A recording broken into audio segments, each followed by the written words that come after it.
유럽이 불타고 있습니다. 2026년 6월 28일 독일 드레비치의 기온이 41.5도를 찍었습니다. 독일 역사상 6월에 40도를 넘은 것은 관측 이래 단 한 번도 없었습니다. 그 기록이 하루 만에 세워졌어요. 체코 40.6도, 스위스 39도, 덴마크 36.6도. 1874년 관측 시작 이래 최고 기록. 유럽 전역에서 지금 이 순간 1억 9,300만 명이 35도를 넘는 열기 속에 갇혀 있습니다. 스페인에서는 폭염 관련 사망자가 300명을 넘어섰어요. 이름도 성뜩합니다. 오메가 열돔. 북아프리카의 열기가 유럽 상공에 정체되며 그리스 문자 오메가 모양으로 대륙 전체를 가둬버린 겁니다. 그런데 같은 날, 같은 지구 위에서 서울의 아침 기온은 19도였습니다. 이 숫자를 처음 본 사람이 있었습니다. 독일본 대학교 기후지리학과 교수 클라우스 바우어. 평생 유럽 지형과 기후를 연구해온 그가 서울에 도착하는 순간부터 교과서가 틀리기 시작했습니다. 백두대간은 왜 알프스와 다른가? 한강은 왜 센강과 다른가? 삼면의 바다는 각각 무엇을 하는가? 그리고 630년 전 사람들은 어떻게 이 모든 것을 알고 도시를 안쳤는가? 지금부터 그 7일간의 기록을 공개합니다. 구독과 좋아요, 댓글에 대한민국 최고로 응원해주세요. 안녕하세요. 저는 클라우스 바우어입니다. 독일본 대학교에서 기후지리학을 가르친 지 올해로 31년째입니다. 제 전공은 지형과 기후의 관계, 쉽게 말하면 땅의 생김새가 날씨를 어떻게 만드는가를 연구하는 학문이죠. 알프스 산맥이 유럽 기후를 어떻게 나누는지, 라인강 유역이 독일 중부 기온에 어떤 영향을 미치는지, 그런 것들을 30년 넘게 강의해 온 사람입니다. 그런데 오늘 저는 서울 이야기를 하려고 합니다. 2026년 6월 초 서울대학교 지리학과에서 학술 교류 초청장이 날아왔습니다.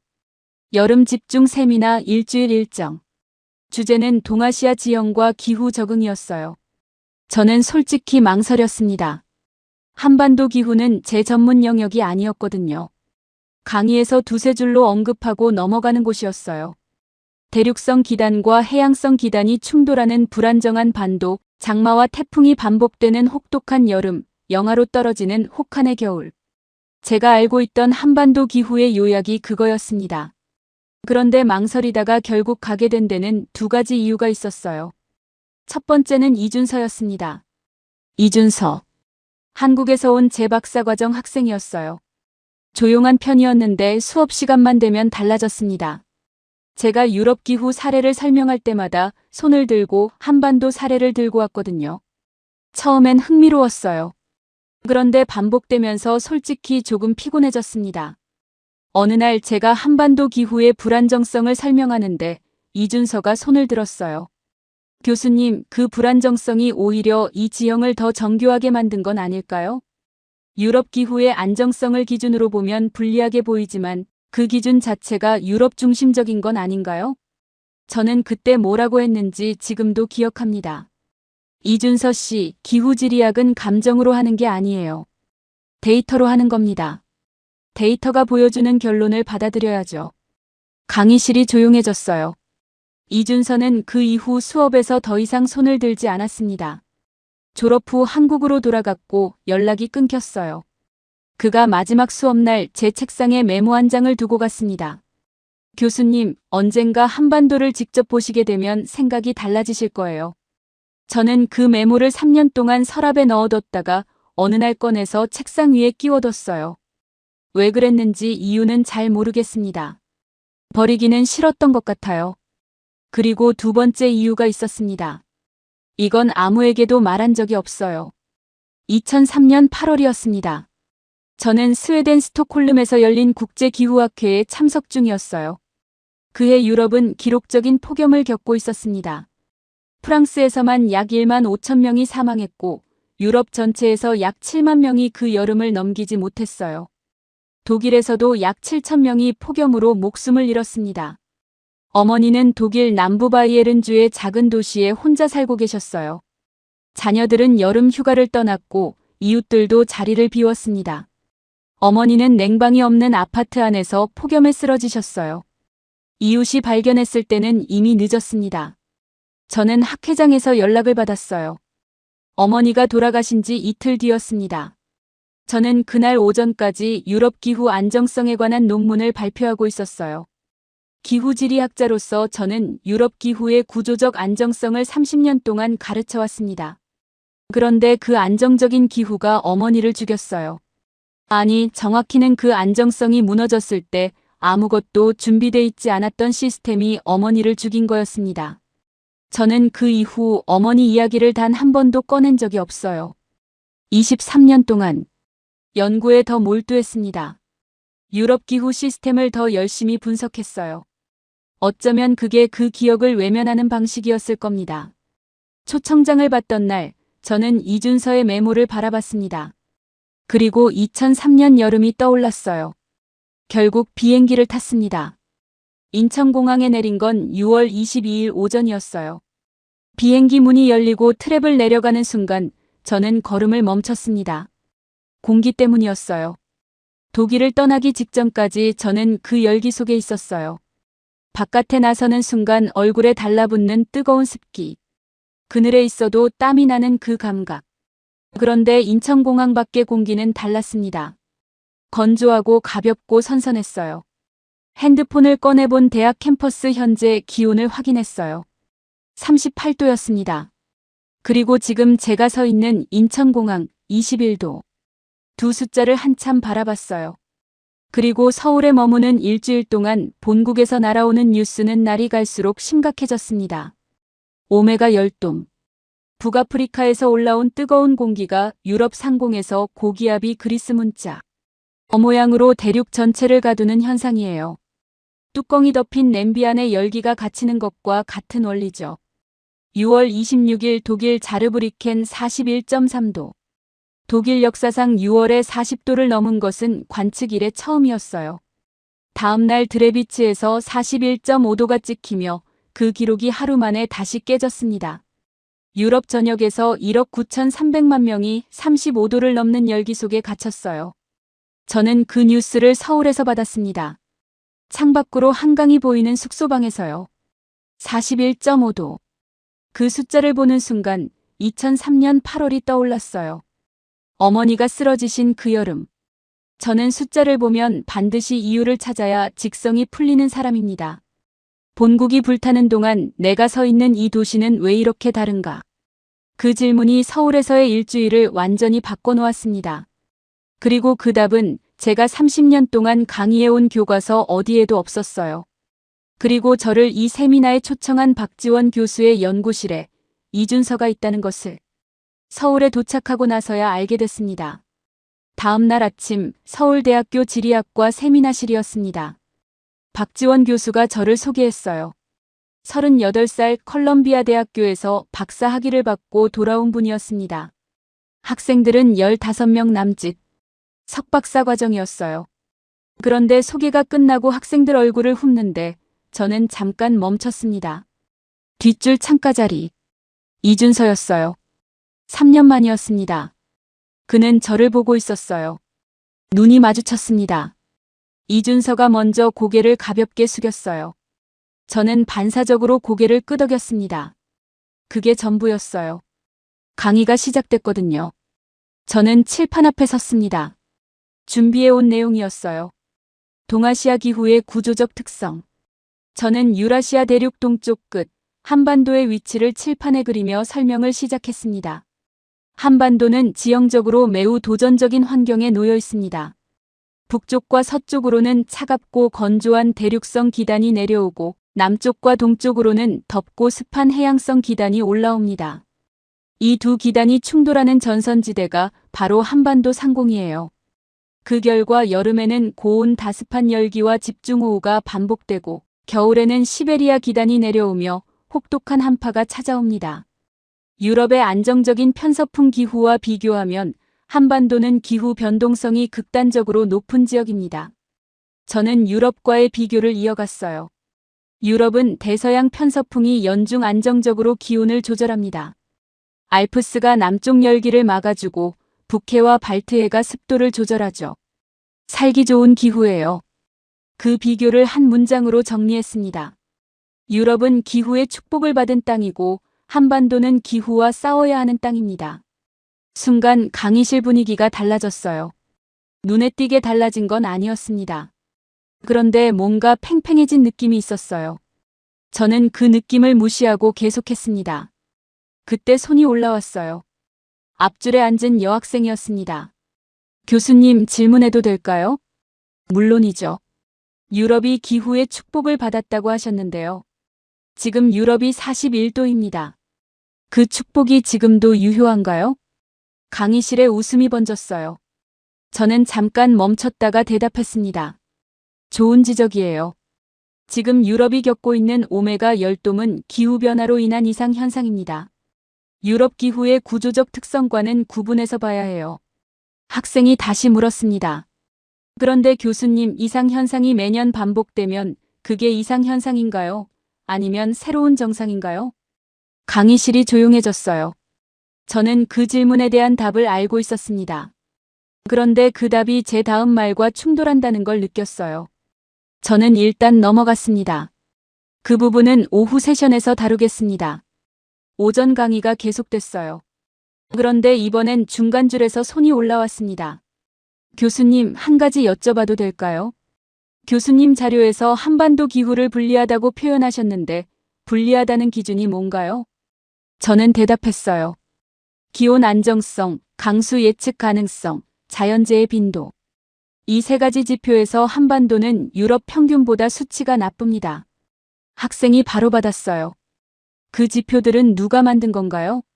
유럽 기후를 기준으로 설계된 지표 아닌가요? 저는 그 말에 잠깐 굳었습니다. 틀린 말이 아니었거든요.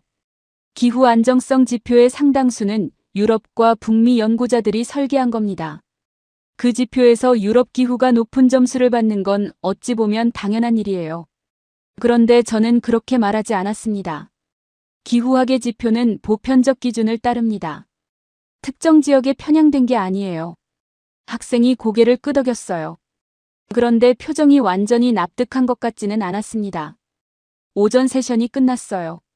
박지원 교수가 쉬는 시간을 선언했습니다. 학생들이 일어서면서 웅성거렸어요. 저는 칠판 앞에 서서 물을 마셨습니다. 그때 이준서가 다가왔어요. 3년 만의 대면이었습니다. 그는 먼저 말을 건넸어요. 교수님, 오래간만입니다. 저는 고개를 끄덕였어요. 오래간만이네요. 여기 있었군요. 네. 박지원 교수님 연구실에서 연구하고 있어요. 잠깐 침묵이 흘렀습니다.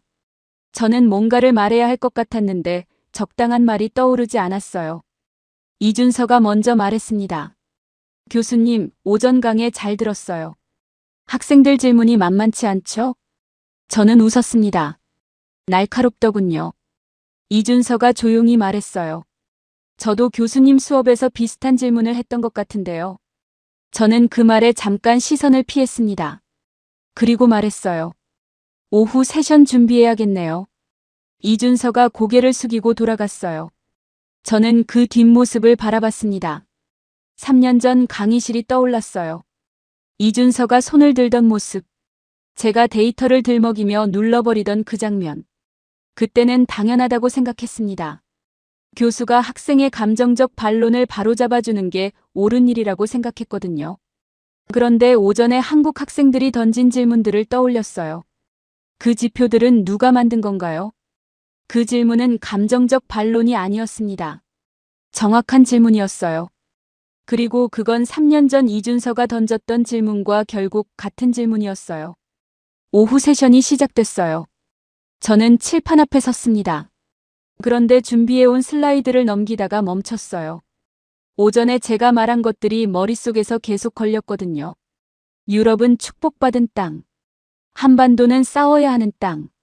그 문장이 30년 동안 제 강의에 들어있던 문장이었는데 오늘 처음으로 그 문장이 어색하게 느껴졌습니다. 박지원 교수가 제 옆에 서서 조용히 말했어요. 교수님, 내일 대관령에 가보시겠어요? 백두대간을 직접 보시면 오늘 느끼신 게 좀 더 선명해질 거예요. 저는 고개를 끄덕였습니다. 그날 저녁 숙소로 돌아오는 길에 저는 이준서가 남긴 메모를 다시 떠올렸어요. 언젠가 한반도를 직접 보시게 되면 생각이 달라지실 거예요. 3년 전에는 그 말이 학생의 감정적인 미련처럼 들렸습니다. 그런데 오늘은 달랐어요. 그게 예언처럼 들리기 시작했거든요. 다음 날 아침 일찍 박지원 교수의 차가 숙소 앞에 섰습니다. 조수석에 타려는데 뒷문이 열렸어요. 이준서였습니다. 박지원 교수가 말했어요. 이준서 씨가 같이 가도 괜찮겠죠? 이 친구가 백두대간 현장 데이터를 가장 잘 알거든요. 저는 괜찮다고 했습니다. 차가 출발했어요. 목적지는 강원도 대관령이었어요. 서울에서 차로 2시간 남짓. 백두대간이 실제로 동쪽과 서쪽의 기후를 어떻게 갈라놓는지 직접 보여주겠다고 했습니다. 한동안 세 사람 모두 말이 없었어요. 저는 창밖을 바라봤습니다. 서울을 벗어나면서 도로가 점점 산으로 파고들었어요. 박지원 교수가 먼저 말을 꺼냈습니다. 교수님, 어제 세미나에서 학생들 질문 어떻게 느끼셨어요? 저는 솔직하게 말했어요. 날카로웠습니다. 예상보다. 박지원 교수가 웃었어요. 이 친구들이 원래 그래요. 당하고 자란 학생들이거든요. 당하고 자랐다고요? 외국 교수들한테요. 한반도 기후를 분리하다, 불안정하다, 예외적이다 이런 식으로 정리하는 강의를 오랫동안 들어온 거예요. 그러다 보니 자기 땅에 대한 이야기가 나오면 반사적으로 반응하게 되더라고요. 저는 그 말을 들으며 백미러로 뒷좌석 이준서를 봤습니다. 그는 창밖을 바라보고 있었어요. 대관령에 가까워지면서 도로가 가파르게 올라갔습니다. 정상 부근에서 차가 멈췄을 때 저는 창문을 열고 바깥 공기를 맡았어요. 서늘하고 건조했습니다. 세 사람이 차에서 내렸어요. 박지원 교수가 능선을 손으로 짚으며 말했습니다. 지금 이 능선을 기준으로 동쪽과 서쪽의 날씨가 달라요. 오늘 동해안 강릉은 맑고 건조합니다. 서쪽 원주 쪽은 구름이 많고요. 같은 날, 같은 시간 산 하나를 사이에 두고요. 저는 능선을 바라봤습니다. 백두대간의 한 구간이었어요. 산등성이가 남북으로 길게 뻗어 있었어요. 기후지리학적으로 설명하면 이렇습니다. 태백산맥 동쪽 경사면은 매우 가파르고 서쪽 경사면은 완만해요. 동해에서 올라온 습한 공기가 가파른 동쪽 사면을 타고 빠르게 올라오면서 비를 뿌리고 차가워집니다. 능선을 넘어 서쪽으로 내려오면 건조하고 따뜻해지죠. 팬 현상이에요. 산이 습한 공기에서 수분을 쥐어짜내는 겁니다. 여름엔 동쪽 습기를 걸러내는 필터고 겨울엔 북서쪽 시베리아 바람을 동쪽 해안에서 막는 방패예요. 계절마다 다른 방식으로 기후를 조절하는 살아있는 시스템이었습니다. 그때 이준서가 처음으로 말을 했어요. 교수님, 알프스 팬 현상이랑 방향이 다르죠? 저는 그를 바라봤습니다. 맞아요. 알프스는 동서로 누워 있어서 남북 기후를 나눕니다. 백두대간은 남북으로 서 있어서 동서 기후를 나누고요. 방향이 90도 달라요. 이준서가 말했어요. 그러면 막는 것도 다르죠. 맞아요. 알프스는 지중해 열기가 북유럽으로 올라오는 걸 일부 막습니다. 백두대간은 동해 습기를 서쪽으로 넘어오지 못하게 걸러내고 겨울엔 북서쪽 시베리아 바람을 동쪽 해안에서 막아주죠. 그리고 그게 결과적으로 강릉의 1월 평균 기온이 같은 위도의 서울보다 높은 이유 중 하나가 됩니다. 이준서가 능선을 바라보며 조용히 말했어요. 저 독일에서 공부할 때 교수님 수업에서 이 내용을 설명한 적이 있었어요. 백두대간이 계절마다 다른 방식으로 기후를 조절한다고요. 그때 교수님이 예외적 사례라고 하셨잖아요. 저는 그 말에 능선에서 시선을 거두지 못했습니다. 이준서가 계속했어요. 그때 저는 예외가 아니라고 생각했어요. 그냥 다른 원리라고요. 그런데 그걸 설명할 언어가 없었어요. 유럽 기후학의 언어로는 설명이 안 됐거든요. 박지원 교수가 조용히 말했어요. 그래서 이준서 씨가 한국에 돌아와서 그 언어를 새로 만들고 있는 거잖아요. 저는 그 대화를 들으며 서 있었습니다. 능선을 타고 바람이 내려왔어요. 서늘했어요. 박지원 교수가 말을 이었습니다. 교수님, 백두대간의 총 길이가 얼마나 되는지 아세요? 백두산에서 지리산까지 약 1400km예요. 알프스가 약 1200km니까 비슷하거나 더 깁니다.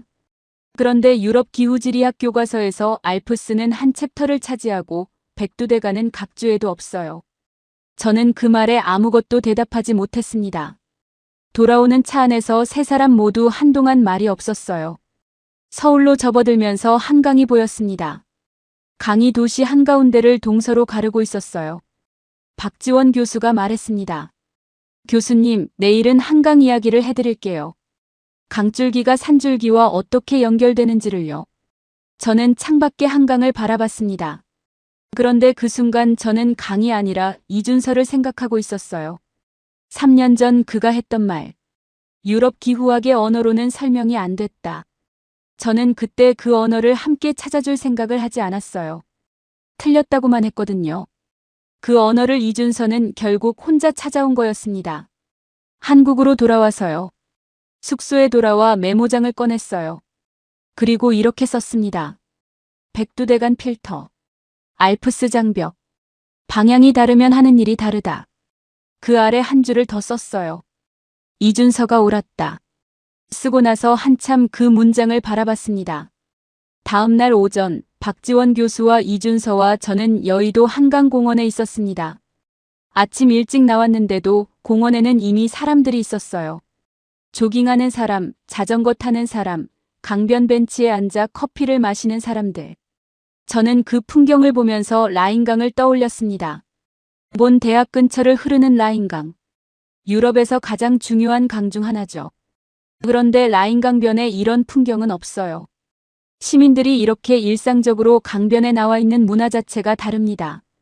박지원 교수가 강 쪽을 바라보며 말했어요. 교수님, 한강이 서울 기온에 어떤 영향을 미친다고 생각하세요? 저는 대답했습니다. 수면 증발로 인한 냉각 효과가 있겠죠. 그런데 도시 전체 기온에 유의미한 영향을 미치기엔 규모가 부족하지 않나요? 이준서가 옆에서 말했어요. 저도 처음엔 그렇게 생각했어요. 저는 그를 바라봤습니다. 이준서가 강을 보며 계속했어요. 그런데 한강이 하는 일은 증발 냉각만이 아니에요. 바람길이에요. 서울은 분지예요. 북쪽에 북한산, 남쪽에 관악산, 동쪽에 아차산, 서쪽이 낮게 열려 있는 구조입니다. 분지는 바람이 잘 통하지 않아서 열이 갇히기 쉬운 지형이에요. 그런데 한강이 이 분지를 동서로 가르며 흐릅니다. 강을 따라 바람이 통로를 만들어요. 마치 도시 한가운데 자연이 만들어 놓은 환기구 같은 거예요. 박지원 교수가 끼어들었어요. 독일 슈투트가르트도 분지 아닌가요? 맞습니다. 슈투트가르트는 분지 지형이라 열섬 문제가 심각한 도시예요. 수십 년에 걸쳐 바람길을 연구하고 녹지를 인공적으로 조성해왔습니다. 그런데 슈투트가르트의 바람길은 처음부터 설계해서 만든 거예요. 자연 하천이 도심을 관통하지 않거든요. 이준서가 말을 받았어요. 서울은 달라요. 자연이 먼저 만들어 놓은 구조 위에 도시가 올라앉은 거예요. 한강과 그 지류들이 이미 바람의 통로를 형성하고 있었고 도시는 그 위에 쌓인 거거든요. 저는 강폭을 눈으로 가늠했습니다. 여의도 구간 한강 최대 폭 약 1.2km. 파리센 강의 10배 가까운 폭이에요. 바람길로서의 규모가 비교 자체가 안 됐습니다. 이준서가 계속 설명했어요. 한강 볼륨만 보면 큰 그림의 절반밖에 못 봐요. 지류들이 서울 전체에 바람길을 만들거든요.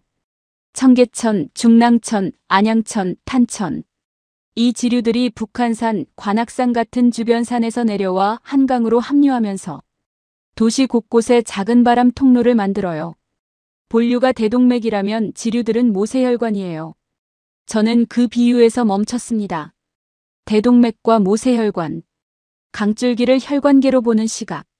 지형학자로서 수십 년간 강을 연구해왔지만 도시와 강의 관계를 이런 방식으로 본 적이 없었어요. 저는 이준서를 바라봤습니다. 이걸 논문으로 쓴 건가요? 이준서가 고개를 끄덕였어요. 박지원 교수님 지도로 작년에 냈어요. 한강 수계와 서울 도시 열섬 완화의 상관관계 분석이었는데요. 저는 잠깐 말을 잃었습니다. 이준서가 독일에서 제게 주장했던 바로 그 내용이었어요. 그때 제가 예외적 사례라고 눌러버린 그 내용이 지금 논문이 돼 있었습니다. 박지원 교수가 조용히 말했어요. 서울시가 2010년대부터 바람길 지도를 만들어서 도시개발에 반영하고 있어요. 어느 방향으로 건물을 세우면 바람을 막는지, 어디에 녹지를 조성하면 냉각 효과가 극대화되는지를 지형과 수계 데이터를 분석해서 설계에 반영하는 거예요. 이준서 씨 논문이 거기 인용됐어요. 저는 강바람을 맞으며 서 있었습니다. 실제로 강 쪽에서 바람이 불어오고 있었어요. 이준서가 말했어요. 교수님, 저 독일에 있을 때 이 이야기를 하고 싶었어요. 한강이 단순한 강이 아니라는 것, 이 수계 전체가 하나의 기후 조절 시스템이라는 것을요. 그런데 그때는 데이터가 부족했어요. 주장만 있었고 근거가 없었죠. 저는 그 말을 듣고 강을 바라봤습니다. 그때 저는 데이터가 없으면 주장이 아니라고 했죠. 이준서가 잠깐 침묵했어요. 그리고 말했습니다. 그래서 데이터를 만들러 왔어요. 강 위로 유람선 한 척이 천천히 지나갔습니다. 저는 그 유람선을 눈으로 따라가다가 강 건너편 스카이라인을 바라봤어요. 3년 전 저는 이준서에게 데이터를 가져오라고 했어요. 그런데 사실 그 말은 주장을 접으라는 말이었습니다. 데이터 없이는 아무것도 시작할 수 없다는 말이었어요. 그런데 이준서는 정말로 데이터를 만들어서 돌아온 거였어요. 박지원 교수가 강 너머를 바라보며 말했습니다. 교수님, 내일은 세 개의 바다 이야기를 해드릴게요. 서해, 동해, 남해. 이 세 바다가 각각 전혀 다른 방식으로 한반도 기후에 영향을 미쳐요. 산줄기와 강줄기까지 합치면 이 땅이 왜 이렇게 설계돼 있는지가 보이기 시작합니다. 저는 고개를 끄덕였습니다. 그런데 걸어 나오는 길에 이준서가 제 옆에 나란히 걸었어요. 한동안 둘 다 말이 없었습니다. 공원 출구 쪽에서 이준서가 먼저 말했어요. 교수님, 한 가지만 여쭤봐도 될까요? 물론이죠. 교수님은 왜 이번에 오셨어요? 한반도 기후가 전문 분야가 아니신데. 저는 잠깐 생각했습니다. 그리고 솔직하게 말했어요. 당신이 두고 간 메모 때문이에요. 이준서가 멈췄습니다. 저도 멈췄어요. 두 사람이 한강공원 출구 앞에 서서 잠깐 서로를 바라봤습니다. 이준서가 고개를 숙였어요. 아무 말도 하지 않았습니다. 그런데 그걸로 충분했어요. 그날 저녁 숙소로 돌아오면서 저는 생각했습니다. 강줄기가 도시의 혈관이라면 이 도시에 흐르는 것은 바람만이 아니었어요. 뭔가 다른 것도 차곡차곡 흐르고 있었습니다. 다음 날 아침 박지원 교수가 세미나실 칠판에 한반도 지도를 크게 그렸습니다. 이준서는 뒷자리에 앉아 있었어요. 학생들 사이에서요. 저는 이번에도 교단 앞이 아니라 학생들 옆에 앉았습니다. 나흘째 되는 날 그게 자연스러워졌어요. 박지원 교수가 지도 주위에 세 개의 바다를 표시했습니다. 서쪽에 서해, 동쪽에 동해, 남쪽에 남해. 세 개의 바다가 있습니다. 그런데 이 세 바다는 성격이 완전히 달라요. 같은 나라를 둘러싸고 있지만 각각이 하는 일이 전혀 다릅니다. 학생 중 한 명이 물었어요. 교수님, 어제까지 들은 내용이랑 어떻게 연결되나요? 박지원 교수가 대답했습니다. 백두대간이 거시적인 기류를 조절한다면 세 바다는 그 기류의 온도와 습도를 공급하는 역할이에요. 산줄기와 바다가 함께 작동하는 시스템이거든요. 오늘 그 연결을 보여드릴게요. 서해부터 시작했습니다. 서해는 평균 수심이 약 44m예요. 얕습니다. 수심이 얕으면 바닷물이 햇빛에 빨리 데워지고 빨리 식어요. 냄비가 얕을수록 물이 빨리 끓고 빨리 식는 것과 같아요. 여름에는 수온이 높아지면서 한반도 서쪽으로 습한 공기를 밀어올립니다. 이게 장마의 수분 공급원 중 하나가 되죠.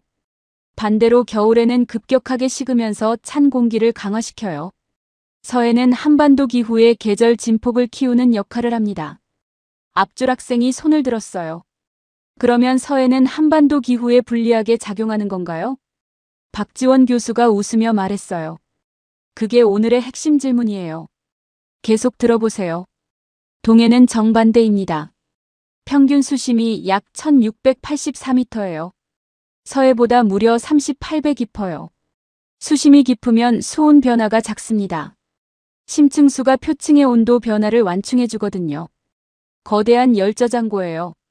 그래서 동해는 연중 비교적 안정적인 수온을 유지합니다. 겨울에 강릉이나 속초 같은 동해안 도시들이 같은 위도의 서울보다 따뜻한 이유 중 하나가 바로 이거예요. 동해가 열을 저장해뒀다가 겨울에 천천히 내보내는 거거든요. 중간줄 학생이 끼어들었어요.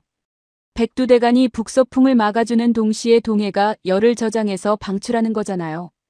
두 시스템이 같은 방향으로 작용하는 거네요. 박지원 교수가 고개를 끄덕였어요. 정확해요. 그게 산줄기와 바다가 연결되는 방식이에요. 저는 그 학생의 말을 받아 적었습니다. 사흘 전까지만 해도 제가 강의를 하던 자리였는데 지금은 메모를 하고 있었어요. 남해를 짚었습니다.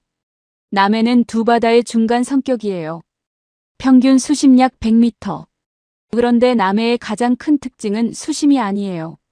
해안선이에요. 리아스식 해안입니다. 해안선이 매우 복잡하게 들쑥날쑥한 지형이에요. 크고 작은 섬이 약 2,000개 넘게 흩어져 있어요. 이 복잡한 해안선이 바람을 다양한 방향으로 굴절시키고 분산시킵니다. 태풍이 한반도에 상륙할 때 남해안의 복잡한 지형이 태풍의 에너지를 잘게 쪼개는 역할을 해요. 완벽하게 막아주진 않지만 결코 무시할 수 없는 완충작용이에요. 앞줄 학생이 다시 손을 들었습니다. 그러면 서해는 계절을 증폭시키고 동해는 기온을 완충하고 남해는 외부 에너지를 분산하는 거잖아요. 세 바다가 각각 다른 역할을 하는 거네요. 맞아요. 정리를 잘해줬어요. 저는 그 정리를 들으며 메모장에 썼습니다. 세 바다 세 역할. 증폭, 완충, 분산. 그리고 유럽을 떠올렸어요. 지중해는 하나의 바다예요. 유럽 남부 전체에 균일하게 영향을 미치는 구조입니다. 온화한 기후를 만들어주지만 오메가 열돔 같은 이상 기후가 오면 그 균일한 구조가 오히려 취약점이 됩니다. 뜨거운 공기를 분산시켜줄 다양한 바다가 없거든요. 한반도의 세 바다는 달랐어요. 각자 다른 방식으로 한반도 기후에 개입하고 있었습니다. 저는 그 구조를 한 문장으로 정리해봤어요. 지중해는 하나의 악기가 하나의 멜로디를 연주하는 것이고 한반도의 세 바다는 세 개의 악기가 서로 다른 파트를 연주하는 앙상블이다.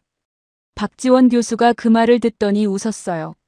그런데 교수님, 그 앙상블이 항상 아름다운 건 아니에요. 세 악기가 맞아 떨어질 때도 있지만 최악의 조합이 될 때도 있어요. 2026년 6월처럼 잘 맞아 떨어질 때는 유럽이 41도일 때 서울이 21도고 반대로 최악으로 맞물릴 때는 태풍과 폭염이 동시에 오는 끔찍한 여름이 됩니다. 강의실이 조용해졌어요. 저는 창밖을 바라봤습니다. 서울 하늘이 맑았어요. 스마트폰을 꺼내 독일 뉴스를 확인했어요. 독일 전역 폭염 경보 3일째 연속. 베를린 당국이 브란덴부르크 문 앞에 경찰 물대포차를 투입해 도심 열기를 식히고 있다는 내용이었습니다. 저는 그 기사를 읽고 스마트폰을 내려놨어요. 2003년 여름에도 독일은 이랬겠죠. 물대포차도 없었고 무더위 쉼터도 없었고 재난 문자도 없었어요. 어머니가 살던 바이에른주 작은 도시에는 혼자 사는 노인의 안부를 확인하는 사람이 한 명도 없었습니다. 저는 그 생각이 떠오르는 순간 의식적으로 눌렀어요. 강의실 안에 있어야 했거든요. 세미나가 끝나고 학생들이 나가기 시작했습니다. 이준서가 제 옆에 남았어요. 먼저 말을 건 건 저였습니다. 이준서 씨, 독일에서 이 내용을 발표했을 때 제가 어떻게 반응했는지 기억해요? 이준서가 잠깐 생각하다가 말했어요. 예외적 사례라고 하셨죠. 저는 고개를 끄덕였습니다. 그리고 말했어요. 틀린 판단이었어요. 이준서가 저를 바라봤습니다. 뭔가를 말하려다가 멈췄어요. 제가 계속했어요. 그때 나는 당신의 주장을 감정적 애국심으로 봤어요. 데이터 없는 주장으로 봤고요. 그런데 지금 보니 당신은 당신이 살아온 땅을 정확하게 읽고 있었어요. 내가 읽지 못했던 거예요. 강의실에 두 사람만 남았습니다. 이준서가 조용히 말했어요.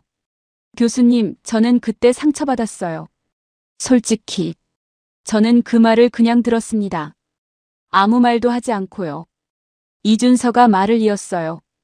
그런데 지금 와서 생각해보면 그때 교수님이 틀렸다는 걸 증명하고 싶었던 게 저한테 동력이 됐어요. 한국에 돌아와서 데이터를 만들게 된 이유가 반은 그거였어요. 저는 잠깐 창밖을 바라봤습니다. 그리고 말했어요. 그러니까 내 실수가 당신을 여기까지 오게 한 거군요. 이준서가 웃었어요. 처음 보는 웃음이었습니다. 그렇게 생각하면 고마워해야 하나요? 저는 고개를 저었어요. 아니요. 미안해야죠. 이준서가 웃음을 거두지 않았습니다. 저도 웃었어요. 강의실에 두 사람의 웃음소리가 잠깐 흘렀습니다. 박지원 교수가 강의실 문을 열고 들어오면서 말했어요. 두 분, 내일 경복궁 가실 준비됐어요? 땅과 도시가 어떻게 연결되는지 직접 보여드릴게요. 저는 고개를 끄덕였습니다. 그런데 숙소로 돌아오는 길 내내 아까 그 생각이 떠나지 않았어요. 2003년 어머니가 살던 바이에른주 작은 도시. 아무도 어머니의 안부를 묻지 않았던 그 여름. 한국에는 지금 전국에 무더위 쉼터가 7만 개가 있고 취약계층 담당자가 배정돼 있고 폭염이 오기 전부터 움직이는 시스템이 있어요. 23년 전 그 시스템이 독일에 있었다면 그 생각을 저는 23년 동안 한 번도 끝까지 해본 적이 없었습니다. 항상 중간에 눌러버렸거든요. 그런데 오늘은 눌러지지 않았어요. 다음 날 오전 박지원 교수가 저를 데리고 간 곳은 경복궁이었습니다. 이준서도 함께였어요. 지하철에서 내려 광화문 앞에 섰을 때 저는 잠깐 멈췄습니다. 독일에도 오래된 궁전이 많아요. 베를린의 샤를로텐부르크, 뮌헨의 님펜부르크. 그런데 그 궁전들은 도시 외곽에 있습니다. 경복궁은 서울 도심 한가운데 있었어요. 그리고 뒤로 북악산이 바로 보였습니다. 박지원 교수가 말했어요. 교수님, 이 궁이 왜 여기 있는지 아세요? 저는 대답했습니다. 조선 왕조의 수도였으니까요. 그분이 웃었어요. 그 대답이 맞긴 한데 왜 하필 이 자리냐는 거예요. 조선이 1394년에 한양을 수도로 정할 때 이 위치를 선택한 데는 지형적인 이유가 있었거든요. 저는 주변을 둘러봤습니다. 북쪽으로 북한산과 북악산이 병풍처럼 둘러싸고 있었어요. 동쪽으로는 낙산, 서쪽으로는 인왕산. 남쪽으로 남산이 있고 그 너머로 한강이 흐릅니다. 이준서가 말했어요. 배산 임수예요. 뒤로는 산을 등지고 앞으로는 물을 바라보는 지형 배치입니다. 풍수지리의 핵심 원칙이에요. 그런데 현대 기후지리학으로 해석하면 이렇습니다. 북쪽의 산이 겨울 북서풍을 막아주고 남쪽에 열린 방향으로 여름 남풍이 들어와요.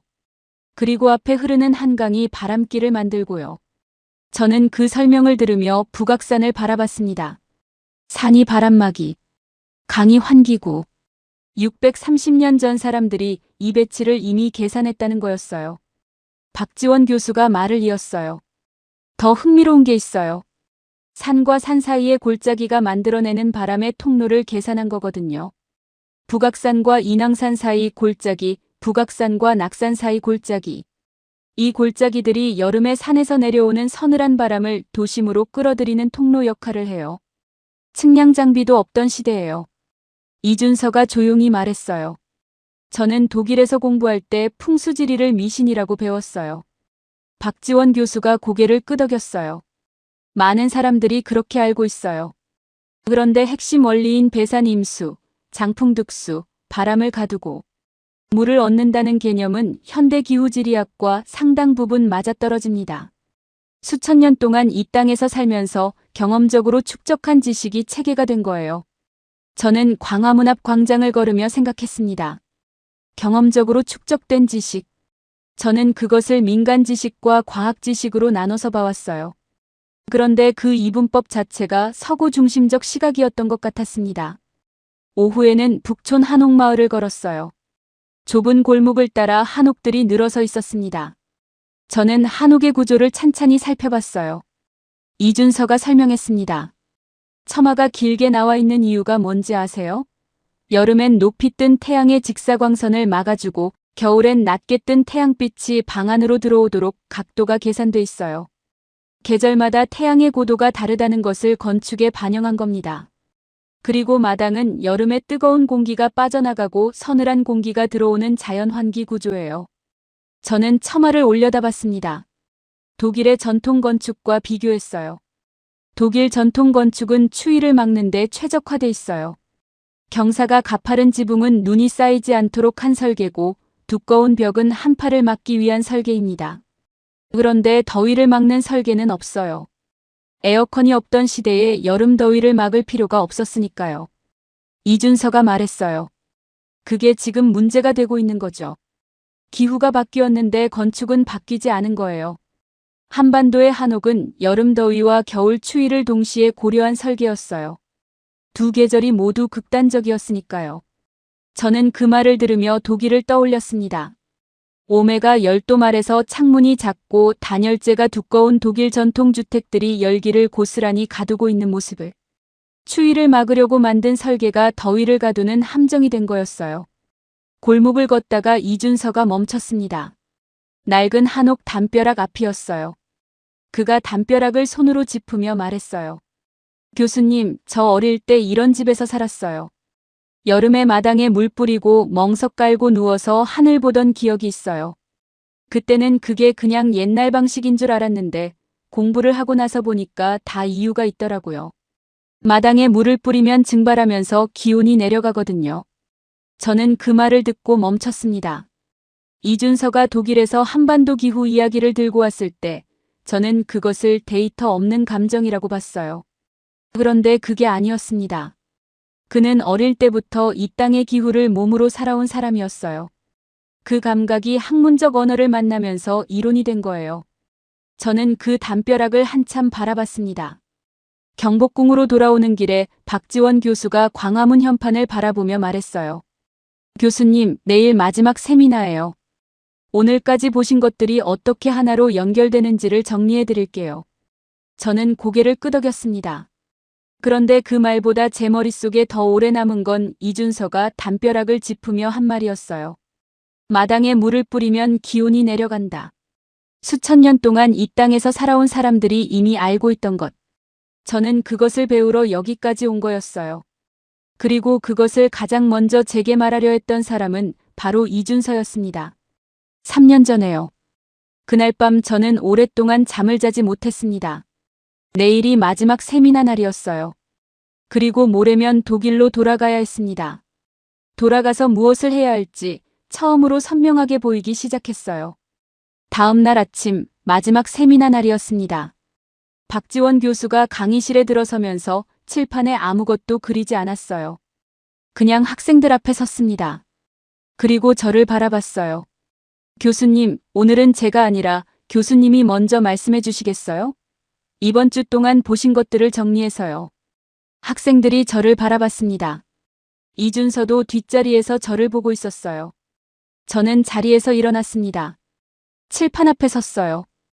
분필을 들었습니다. 그리고 한반도 지도를 그렸어요. 형태가 정확하진 않았지만 지형학자의 손이라 산줄기와 강줄기의 방향은 자연스럽게 나왔습니다. 저는 이렇게 말했어요. 저는 이번에 오기 전까지 한반도를 기후적으로 불리한 땅이라고 생각했습니다. 강의실이 조용해졌어요. 대륙성 기단과 해양성 기단이 충돌하는 불안정한 환경, 장마와 태풍, 혹독한 겨울. 그 조건들을 나열하면 누가 봐도 살기 어려운 땅처럼 보이거든요. 저는 30년 동안 그렇게 가르쳐 왔어요. 학생들이 조용히 듣고 있었습니다. 그런데 이번 주에 그 인식이 완전히 바뀌었어요. 이 땅이 불리한 게 아니었습니다. 복잡했던 거예요. 복잡한 것과 불리한 것은 다릅니다. 저는 칠판 지도 위에 선을 하나 그었어요. 백두대간이었습니다. 이 산줄기는 단순한 산맥이 아니에요. 여름엔 동쪽의 습한 공기를 걸러내는 필터고 겨울엔 북서쪽의 차가운 바람을 막는 방패입니다. 알프스가 가로로 놓인 장벽이라면 백두대간은 세로로 선 필터예요. 방향이 다르면 하는 일이 달라지죠. 지도에 한강을 그었어요. 이 강은 도시의 환기구입니다. 분지를 동서로 가르며 바람의 통로를 만들어요. 본류가 대동맥이라면 지류들은 모세혈관이에요. 그리고 서울시는 이 자연이 만들어 놓은 바람길 위에 도시계획을 설계하고 있습니다. 지도 주위에 세 점을 찍었어요. 세 개의 바다. 얕은 서해가 계절의 진폭을 키우고 깊은 동해가 기온을 완충하고 복잡한 남해안이 외부 에너지를 분산합니다. 지중해가 하나의 악기라면 이 세 바다는 앙상블이에요. 강의실이 조용했습니다. 저는 분필을 내려놓으려다 멈췄습니다. 한 가지가 더 남아 있었거든요. 그런데 제가 이번 주에 가장 충격을 받은 건 이 지형 이야기들이 아니었어요. 이준서가 뒷자리에서 저를 바라봤습니다. 가장 충격받은 건 이 모든 것을 수천 년 전 사람들이 이미 알고 있었다는 거예요. 배산 임수의 원리로 도시를 안치고 처마의 각도로 태양 고도를 계산하고 마당에 물을 뿌려 기온을 낮추는 방법을 알고 있었습니다. 그 알미 지금 이 도시의 뼈대가 돼 있어요. 저는 잠깐 멈췄다가 말을 이었습니다. 저는 30년 동안 유럽 기후를 기준으로 세계를 설명해 왔어요. 그 안에서 어떤 땅은 유리하고 어떤 땅은 불리했습니다. 그런데 이번 주에 깨달은 건 기준이 하나일 필요가 없다는 거예요. 앞줄 여학생이 조용히 말했습니다. 교수님, 처음 강의 날에 한반도가 불리한 땅이라고 하셨을 때 저희 좀 답답했어요. 저는 그 말에 웃었어요. 알아요. 그리고 그 답답함이 맞았어요. 강의실에 웃음이 번졌습니다. 학생들이 나가면서 몇 명이 악수를 청했어요. 마지막으로 이준서가 남았습니다. 강의실에 우리 둘만 남았어요. 이준서가 말했습니다. 교수님, 내일 귀국하시죠? 네. 잠깐 침묵이 흘렀어요. 이준서가 먼저 말을 이었습니다. 교수님, 저 독일 떠날 때 메모 남긴 거 기억하세요? 저는 고개를 끄덕였어요. 물론이죠. 그게 여기까지 오게 했으니까요. 이준서가 말했습니다. 그때 그 메모는 사실 교수님한테 드리는 게 아니었어요. 무슨 말이에요? 이준서가 잠깐 창밖을 바라봤습니다. 저 자신한테 쓴 거였어요. 언젠가 교수님이 틀렸다는 걸 증명하고 나서 다시 올 때, 그때 이걸 보여드리겠다고요. 그런데 돌아보니까 그게 교수님 책상 위에 남아있던 거잖아요. 버리셨을 줄 알았는데. 저는 잠깐 아무 말도 하지 못했습니다. 그리고 말했어요. 버리려고 몇 번 했어요. 그런데 그냥 뒀어요. 이준서가 고개를 들어 저를 바라봤습니다. 저도 그를 바라봤어요. 강의실에 오후 햇살이 들어오고 있었어요. 제가 말했습니다. 이준서 씨, 미안해요. 3년 전에. 이준서가 천천히 고개를 끄덕였습니다. 그리고 말했어요. 교수님 오셔서 다행이에요. 그게 전부였어요. 그런데 그걸로 충분했습니다. 그날 저녁 박지원 교수와 이준서와 셋이 저녁을 먹었어요. 한강이 보이는 식당이었습니다. 강 위로 노을이 지고 있었어요. 박지원 교수가 말했습니다. 교수님, 독일 돌아가시면 뭐가 제일 먼저 하고 싶으세요? 저는 잠깐 생각했어요. 그리고 대답했습니다. 강의를 바꿔야죠. 첫 시간부터요. 이준서가 물었어요. 어떻게요? 저는 한강을 바라봤습니다. 칠판에 유럽 지도 대신 한반도 지형도를 먼저 꺼낼 거예요. 그리고 이렇게 물어볼 겁니다. 여러분, 이 땅이 불리해 보이시나요? 그렇게 생각한다면 오늘 제가 그 생각을 바꿔드리겠습니다. 박지원 교수가 웃었어요.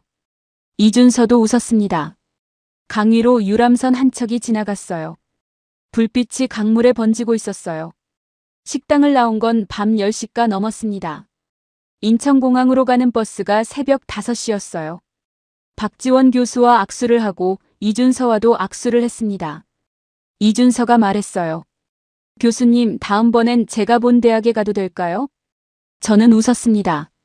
언제든지요.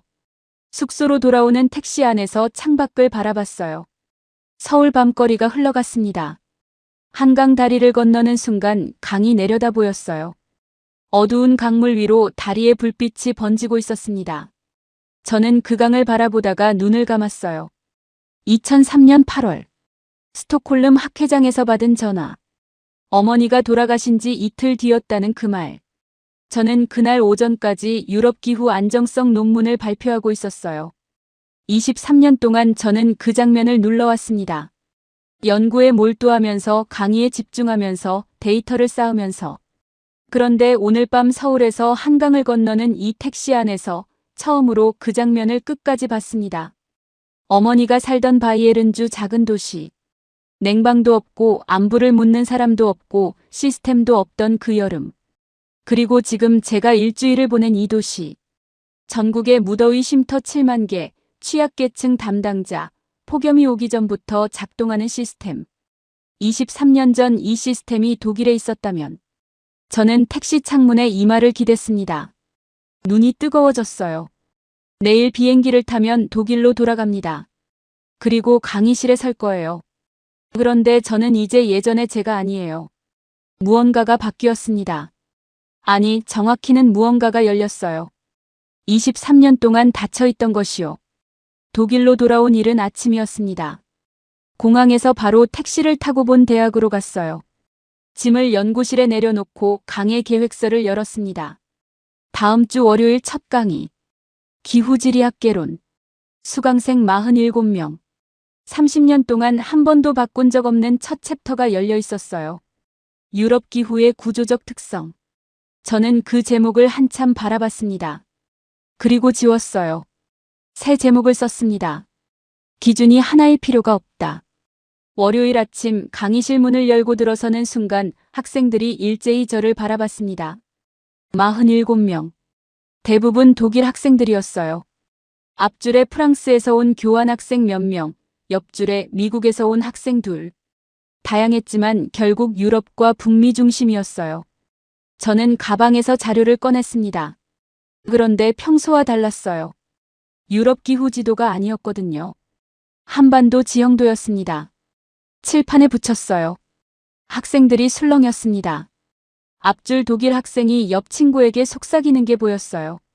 저는 그 술렁임을 무시하고 말했습니다. 오늘 첫 강의 주제입니다. 이 지형도를 보세요. 어떻게 보이시나요? 앞줄 학생이 손을 들었어요. 교수님, 한반도 아닌가요? 왜 갑자기 한국이에요? 저는 고개를 끄덕였어요. 맞아요. 한반도예요. 이 땅이 기후적으로 어떻게 보이시나요? 학생들이 서로 눈치를 봤습니다. 그때 중간줄 독일 학생이 말했어요. 불안정해 보이는데요. 대륙이랑 바다 사이에 끼어 있으니까 기후 변동이 심할 것 같아요. 저는 잠깐 멈췄습니다. 일주일 전 서울 세미나실에서 제가 했던 말과 토시 하나 다르지 않았어요. 또 다른 학생이 거들었습니다. 북쪽이 대륙이고 삼면이 바다잖아요. 여름엔 태풍의 장마, 겨울엔 한파. 유럽 기후보다 훨씬 혹독할 것 같은데요. 저는 고개를 끄덕이며 말했어요. 그렇게 생각하셨군요. 저도 2주 전까지는 그렇게 생각했어요. 강의실이 조용해졌어요. 저는 칠판으로 걸어갔습니다. 그리고 한반도 지형도 위에 분필로 선을 하나 그었어요. 이걸 백두대간이라고 합니다. 한반도를 남북으로 관통하는 산줄기예요. 총 길이 약 1400km. 알프스보다 깁니다. 앞줄 학생이 손을 들었어요. 교수님, 알프스는 저희 교과서의 챕터 하나를 차지하는데요. 백두대간은 이름도 처음 들어봐요. 바로 그게 오늘 제가 말씀드리고 싶은 겁니다. 저는 설명을 시작했어요. 백두대간이 필터인 이유. 알프스가 가로 장벽이라면 백두대간이 세로 필터인 이유. 방향이 90도 다르면 하는 일이 달라진다는 것. 여름엔 동쪽 습기를 걸러내고 겨울엔 북서풍을 막는 이중구조. 학생들이 처음엔 의아한 표정이었어요. 그런데 설명이 이어지면서 조금씩 달라지기 시작했습니다. 한강 이야기로 넘어갔어요. 서울이 분지인데도 유럽 평지 도시보다 시원할 수 있는 이유. 강폭 1.2km가 만들어내는 바람길. 본류가 대동맥이라면 지류들은 모세혈관이라는 것. 그때 프랑스 교환학생이 끼어들었어요.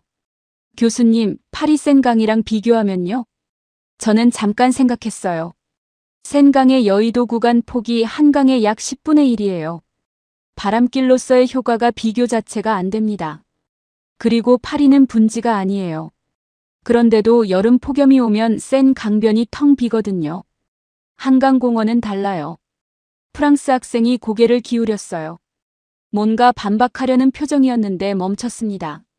세계의 바다 이야기로 이어갔어요.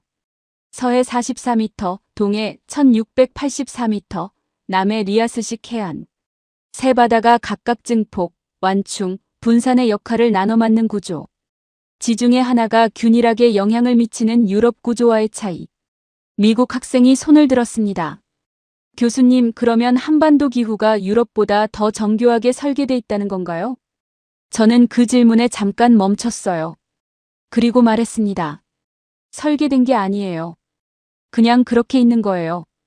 그런데 그 복잡함을 수천 년 동안 읽어온 사람들이 있었어요. 배산 임수의 원리로 도시를 안치고 처마의 각도로 태양 고도를 계산하고 마당에 물을 뿌려 기온을 낮추는 방법을 알았어요.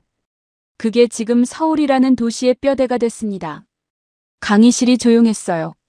저는 계속했습니다. 2주 전 저는 서울에서 이 이야기를 처음 들었어요. 그때 유럽은 41.5도였습니다.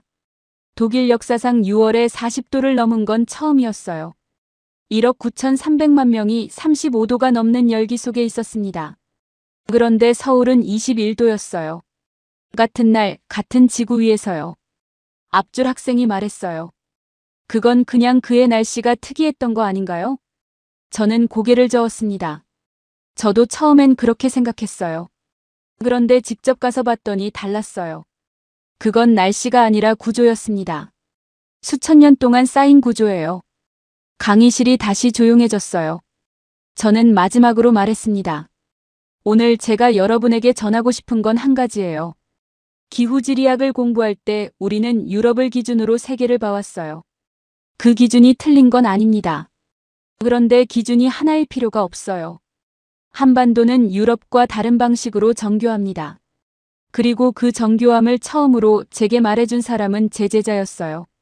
앞줄 학생이 물었어요. 그 제자가 지금 어디 있어요? 저는 잠깐 생각했습니다. 서울에 있어요. 그 땅을 연구하고 있어요. 강의가 끝났습니다. 학생들이 나가면서 웅성거렸어요. 몇 명이 한반도 지형도 앞에 멈춰서 들여다봤습니다. 프랑스 교환 학생이 저에게 다가와 말했어요.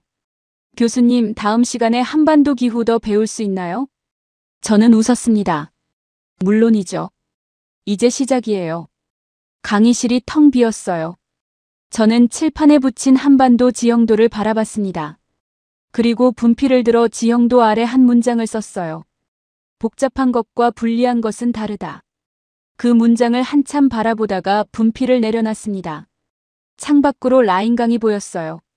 강이 도시를 굽이치며 흐르고 있었습니다. 저는 그 강을 바라보며 생각했어요. 이 강도 바람길을 만들고 있을까? 30년 동안 이 강 옆에서 강의해왔는데 오늘 처음으로 그 질문이 떠올랐습니다. 복도를 걸으면서 스마트폰을 꺼냈어요. 이준서에게 메시지를 보내려다가 멈췄습니다. 뭐라고 써야 할지 몰랐어요. 강의가 잘 됐다고 써야 하나? 학생들이 한반도 지형도를 들여다봤다고 써야 하나? 그런데 그게 다가 아니었거든요. 연구실로 돌아와 의자에 앉았습니다. 창밖으로 라인강이 보였어요. 저는 오랫동안 그 강을 바라봤습니다. 2003년 8월 스톡홀름에서 전화를 받고 독일로 돌아올 때 기차 창밖으로 라인강이 보였어요. 그때 저는 그 강을 바라보면서 아무것도 느끼지 않으려고 했습니다. 느끼면 무너질 것 같았거든요.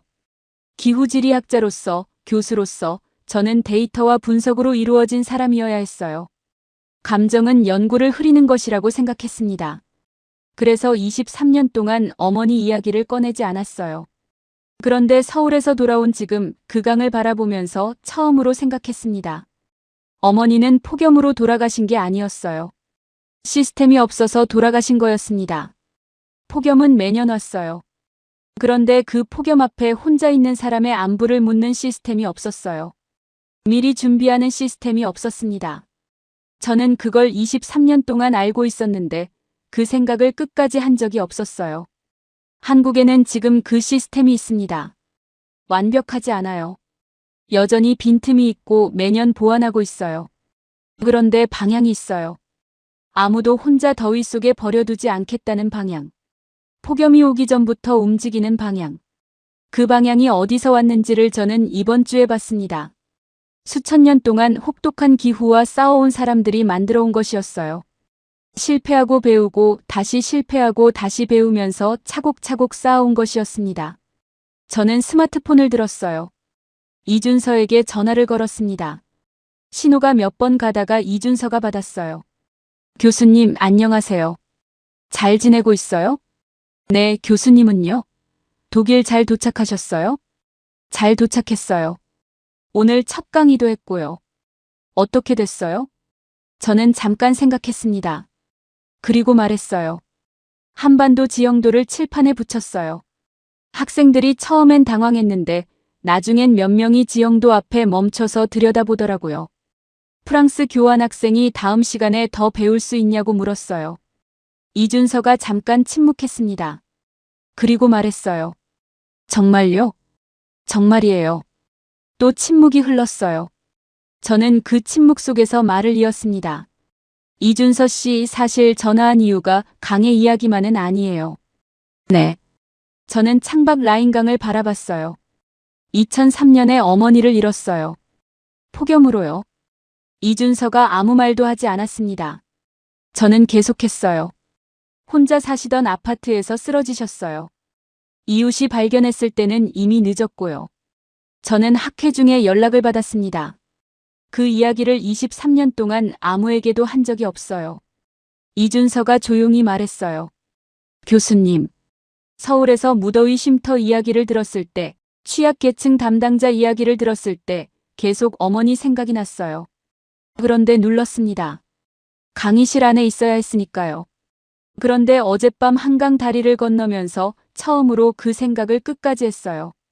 이준서가 말했어요. 23년 전에 그 시스템이 독일에 있었다면. 저는 잠깐 말을 멈췄습니다. 맞아요. 그 생각이요.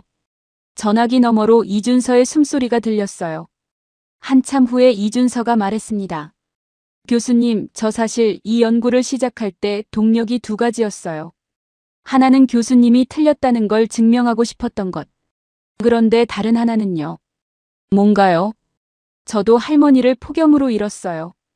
대학교 2학년 때요. 경상도 시골에서 혼자 사시던 분이었는데 한여름에 쓰러지셨어요. 그때 저희 마을엔 아무것도 없었어요. 무더위 쉼터도 없고 담당자도 없고 그냥 더운 여름이었습니다. 저는 그 말을 들으며 창밖을 바라봤어요. 그 이후로 저는 이 땅의 기후를 다르게 보기 시작했어요. 불리한 게 아니라 이 땅에서 살아남는 방법을 찾아야 하는 곳이라고요. 교수님 수업에서 그 이야기를 하고 싶었는데 말이 안 됐어요. 그냥 감정처럼 들렸을 것 같아서요. 저는 눈을 감았습니다. 이준서 씨, 그게 감정이 아니었어요. 정확한 문제 제기였어요. 내가 듣지 못한 거예요. 전화기 너머로 긴 침묵이 흘렀습니다. 이준서가 말했어요.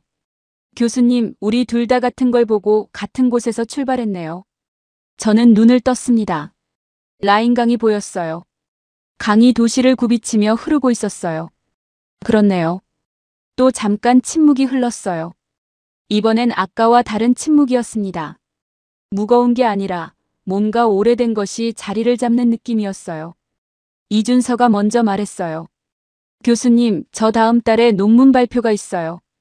한강 수계와 서울도시 열섬 완화 후속 연구예요. 혹시 오실 수 있어요? 저는 웃었습니다. 일정 확인해 볼게요. 아마 될 것 같아요. 이준서가 말했어요.